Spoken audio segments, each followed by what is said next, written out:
Okay, let's talk about glazing now. So glazing is just layering with watercolor. It's adding layers of semi-transparent wet paint on top of dry paint. And it's sort of the secret to watercolor, really. You get all your depth and complexity in watercolor by the layering of paint. So we're going to go through some different ways that you can use glazing. I'm going to use a painting that I did a long time ago, but I was experimenting with different glazing techniques when I did this one, and so it kind of demonstrates a lot of what I'm going to point out to you here. So one thing that you can use glazing to do is add depth and texture to your painting. So if you look at her hair, let me get a paintbrush and I can point things out to you. If you look at her hair, make sure you can see, yes. I had put down a layer of white wash, probably a flat wash. I can't remember, it's been a while, but I'm sure it was a flat wash of just a light green on her hair. And then I came back and did glazing and added these layers. So you can see that in the center of her ponytail here, it's still light green, then it goes a little bit darker and a little bit darker, and the outside is very dark. And that is one way to glaze. You have to wait for that first layer to get dry, and then you add a layer of glaze, then you wait for that to dry, then you add another layer of glaze in order to add, as I did here, depth to her hair and texture. Okay, you can also change the colors of paint that you've already put down. So an example of that in this one is that I painted the whole flower yellow. Then I came back after that yellow had dried and I added the orange that's in the center and the red that's in the outer petals to change their colors. You can also glaze to add details and patterns. So her original dress had kind of this reddish orangish sort of wash that I did at first. One of those transitional washes that I told you that I do, where I start out with one color and then I drop in another color and kind of work them in together. So that's what I had at first. Then when I wanted to give her stripes on the dress, I painted a glaze of this darker orange to create those stripes. Okay, and then the final thing that I'm just going to be talking about for glazing is that you can add shading to your painting with a glaze. So for instance, the bottom of each one of these leaves has a darker blue that I came in and added after I'd already done the initial wash. If you look next to her nose and under her chin and right here on her leggings, those are also places where I've added shading. And the key, and what makes it a glaze and not a wash, what makes it a glaze and not a wash is that I did it after the paint was dry. So I'll tell you why I was laughing in a minute. But first, let's go through a demo that's talking about all of those different ways to use a glaze. Okay, and we'll use our original washes because that is now dried paint. And on this first flat area, let's use the glaze to add depth and texture. Okay, so I've got another blue that I've already squeezed out into my mixing tray. So let me just add water to that blue. Whew. I've got a lot of blue here. Let's add a lot of water to it. All right, I'm clearly going to have to put it in another tray and add yet more water.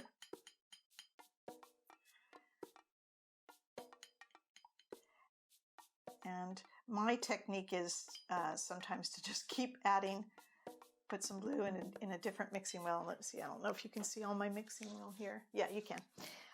And just keep adding water so that now I've got basically a dark blue, a medium blue, and a lightest blue here. All right, so I'm going to take this lightest blue, which is a different color blue than the one I put down. So A, I'm not positive how good these are going to look together, but B, it will look different, and that's the main thing that I want right now. And so we're just going to add depth. So I'll do it like similar to how I did my girl's hair in that picture that I was just showing you. Okay, so let me just draw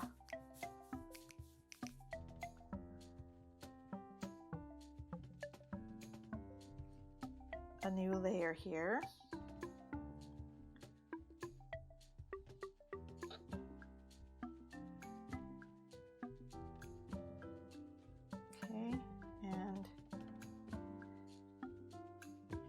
I'm just going to do this whole section in layers, and that's the first glaze layer. Okay, with my lightest color blue. Now, we can't put any more glaze layers on this until after it dries, so I'm just going to leave it there, and we're going to go over to this next one and I'll demonstrate another thing while that first glaze dries. Okay, and this, I'll need my handy paper towel in my left hand, and I'm going to switch and use my flat brush. And for this, what I'm going to do is give this graded wash that we did a purple tinge. We're going to use the glaze to sort of change the whole tone of this to more of a, I don't know, purpley blue, a little bit more purple in it. So I've got some purple squeezed out here, which I'm going to add water to. And then I'm going to put a little bit of it in a subsequent well. And you know what I'm going to do here? First of all, I'm going to turn it so I make sure that you can see what I'm doing. Give it plenty of water. And I'm going to add a little bit of blue to this purple.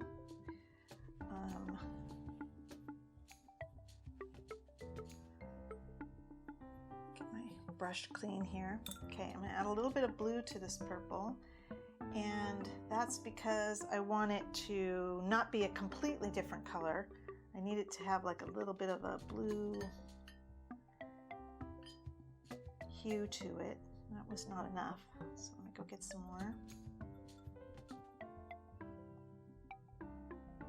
I'm using a bit of the blue that we, ooh, that's a lot of blue, that we used in the initial wash. I want to use that color blue and then mix in the purple, or have the purple and mix in the blue, however you want to look at it. Let me grab some of this purple and mix it in here. Okay, that's kind of a nice, more purpley color. Put a little bit more water in it, and I want kind of a lot, because what I'm going to do, and this is why I was laughing earlier, because I'm so clever, is I'm going to do another wash. We're going to do a flat wash right on top of this graded wash. And what I want to show you is, with watercolor, unlike, like, let's say acrylic or another kind of paint, when I lay down a layer on top of this dried paint, watercolor is always a little bit transparent. So while it won't interact with the dry paint, it will show through. The dry paint will show through. So I won't be changing the color completely. Underneath what I put on, you will still be able to see the blue that lies beneath it, but I will be changing the tone of this graded wash. So let's start. We're gonna do a, make sure that it's light enough. Okay, we're gonna do a flat wash right on top of this. So let me load up my brush, tap my paper towel, and go ahead, and I might have gotten it a little bit too watered down. I do have a problem sometimes with my paints, because I always forget that watercolor is goes on about 50% lighter than it looks to you like it's going to be when it's wishing well, and it's even lighter when it dries. So, okay, but that's okay. You can see that this has got a purple tint.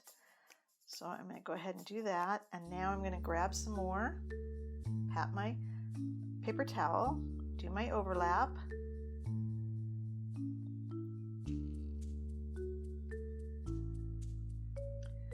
We're going to keep doing that until we finish all the way down.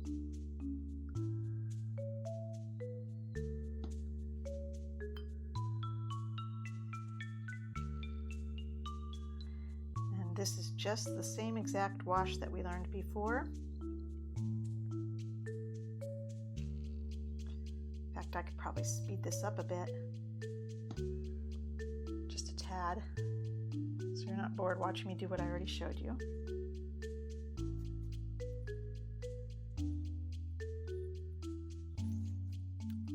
Okay, and as you can see, this whole thing, now you can still see that it's a graded wash, even though my top wash that I just put on it as a glaze, my glaze wash, is a flat wash. You can still see that it's darker here and it moves lighter as we go down to the bottom, and that's because the paint that I'm putting on is semi-transparent, so you can still see the pattern that I have below. And this would just be a way that you could change the tone, if not the entire color, of what you've laid down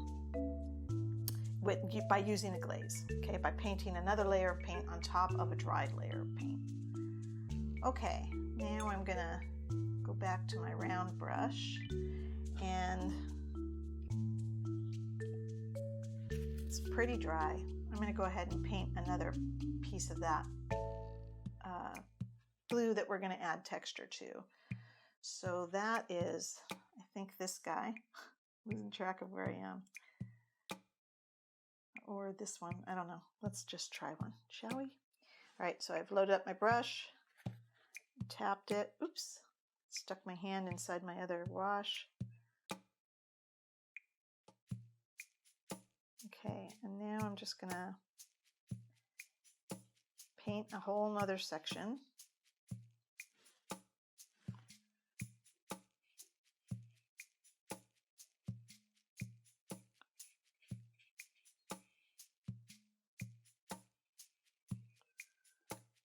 Okay, and now you can see we've got three different tones, or three different levels of blue showing up. And we'll give that layer of glaze a chance to dry while I come over here to my transition, my original transition glaze. And let me demonstrate there how you can use a glaze to add a pattern. So similar to what I did in my girl's dress in the painting that I showed you earlier. So let's add some stripes. I have a little bit of green left here, and I think I'm gonna try not to go quite as dark as I've been going.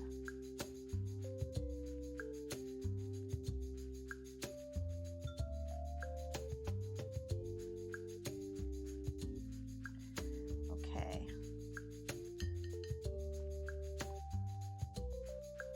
All right.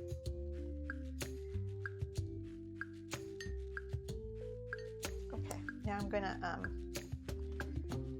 scooch this over a little bit so I have room for my hand, and I'm gonna turn this, make sure you can still see. I'm gonna turn this around like this. Yeah, you can still see. Okay, because I don't want to keep putting my hand in my wet paint over there. All right, and now I'm just going to add stripes, vertical stripes.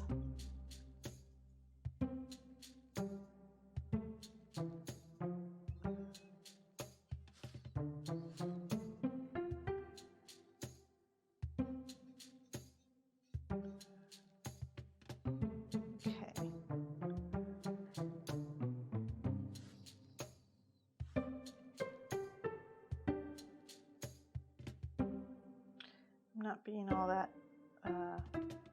neat because this isn't a real painting, and I think sometimes it's a little hard to even sort of see what I'm doing or what's the point when you're not painting an actual illustration or a painting, because you're like, when will I need to use this? But I will, in a later video, we will be painting actual illustrations, so we'll be using all these techniques again when you have something better to look at than these squares of wash. Okay, now what I want to show you is here. You can see through the newest glazed layers that I've added. In that you can see that at this end of the green stripe, there's green beneath it, and at this end, there's blue beneath it, and all of that is still showing through, while at the same time, I am able to absolutely have you see my stripes. And even if I went lighter, oops, okay, dipping the handle of my brush instead of the brush of my brush. Even if I went lighter, so I'm going to pick up some more water and less pigment.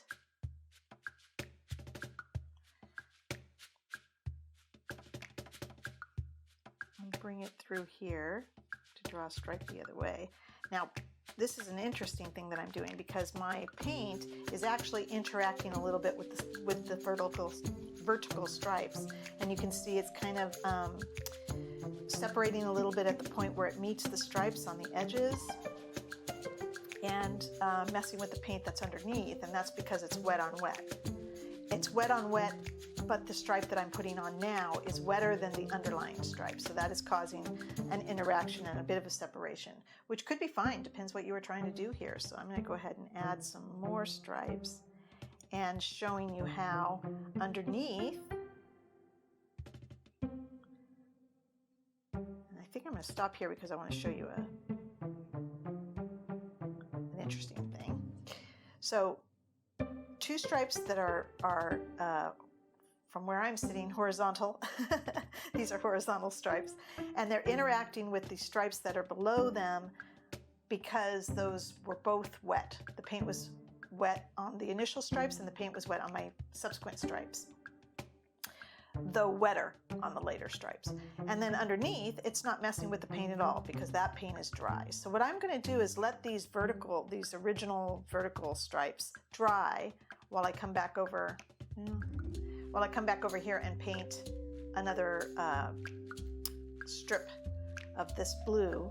And then we'll paint the last two stripes that are going to go horizontal. We'll paint the last two so that you can see how it looks when it's not interacting with these bottom stripes. Because although there may be a reason that you want this, that looks kind of messy to me. I think that if you were really trying to do kind of a pattern, like maybe a plaid, I have a painting with a pair of plaid pajamas that I'll show you in just a second. But you can, if you were doing a plaid, you would want these stripes not to interact with the stripes that are already down. Let me grab that pajamas dog.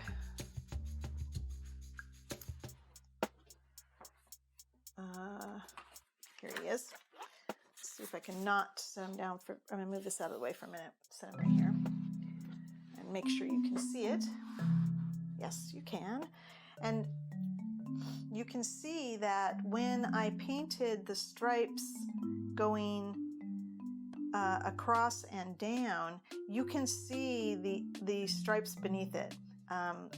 Like in this black paint line that I painted, I had already painted the red line underneath it, and you can see the red line underneath that black line. You can actually see the red line beneath it, and that is one of the cool things about watercolor, because you can totally use that to your advantage. Plaid, for instance, has that quality of being able to see the underlying stripes, so I was able to capture that with watercolor easier than I might be able to with other less transparent paints. Okay, let's hop back over to our washes. And make sure you can still see. And that's still a little bit wet. So I'm going to dry it with my craft dryer, and we'll speed this video up.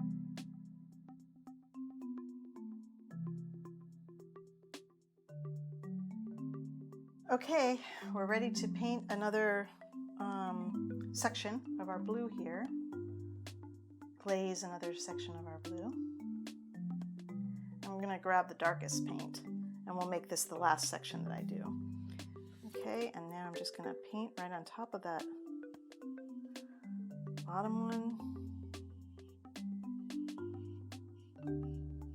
with my darkest color.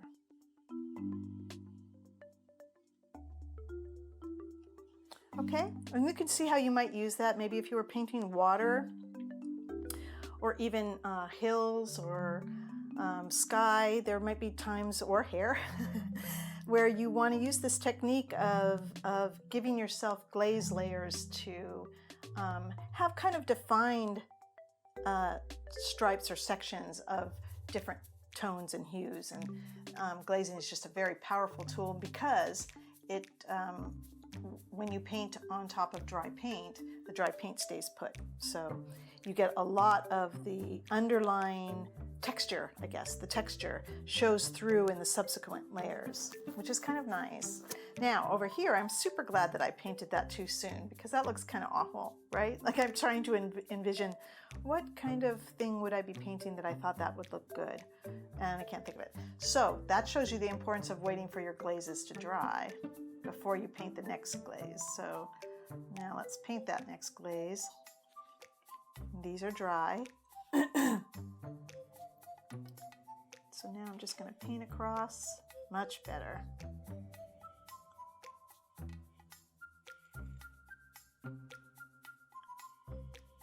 Much, much better. Okay? And you can see that you can see these bottom stripes underneath the stripes that I've just drawn. So you've got kind of that plaid thing going on. And you can do a lot of different kinds of patterning. You could have, you know, you can draw or you can paint. Let's come down here and I'll paint, maybe not in green. Make sure you can see this one. Yes, you can. Okay, I'm going to paint in this purpley color here. I'll paint polka dots. And they just sit nicely on top of the old paint. And so that works nice depending on what you're trying to paint, right? Like you can get all kinds of cool, fun watercolor patterns with your paints before you even get to the later detailing that I so often do with pens and markers and pencils, the really fun stuff there at the end. But you can do a lot of things before you even get to that stage with just your watercolor. Okay, and then the final way that I use glazing mainly is for shading, which I showed you in my watercolor painting, but I think shading really is hard to appreciate unless you're really working with an illustration. So I think it's time for us to start working with illustrations. See you in the next video.